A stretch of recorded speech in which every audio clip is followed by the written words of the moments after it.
Hello, welcome to Sankalan 5 Minutes with Pradeep. So, in this episode, I'm going to talk about communication.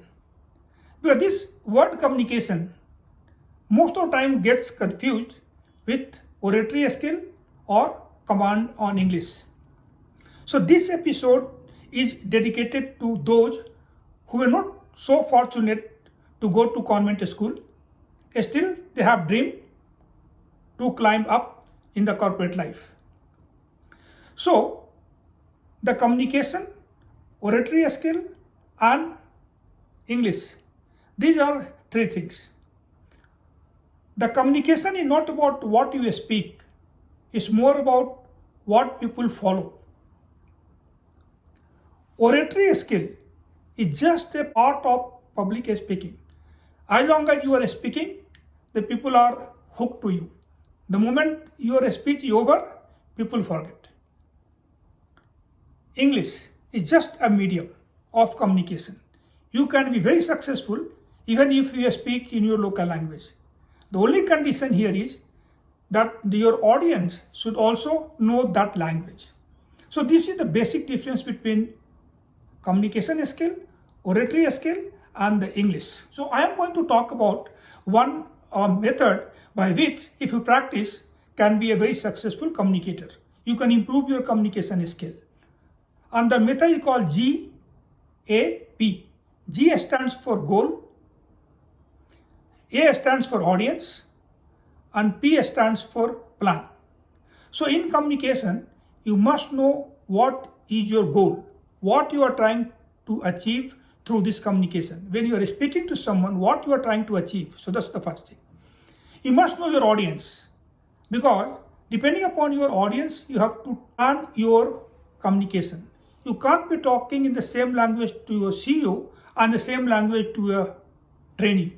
So you must know your audience. Then the plan. What is the process? What are the plans by which you want to reach to your audience and communicate? It can be all hand meeting, it can be town hall meeting, it can be one-on-one, it can be a skip level, whatever way. But you are trying to find a way by which you are trying to reach to your audience.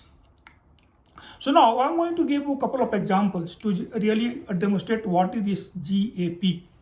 I happened to be in my state of Bihar several years back, and a very successful politician, he was running for the second term. And he was branding himself as a champion of poor, and he was branding the opposition as a champion of rich. So during the election rally, he came to the stage and he asked few questions like, what is the price of kerosene today? Everyone said 50 rupees. Then he asked the second question, what is the price of rice? 50. What was the price 10 years back? It was 5. Right? Then he reversed the question and he asked, what is the cost of travel from Bombay to Delhi by air today? Many said 5,000. What was the price 10 years back? 50,000. Then he asked the second question, what is the price of computer today? Many said 20,000. What was the price 10 years back? 1 lakh. So he said, look, everything which poor people are using, like rice, oil, all the things, the price has gone up by 10 times or 5 times. But all the other things which are the rich person uses, like air travel, computer, all those items, the price has come down by the 5 times, or 1/5 or 1/10.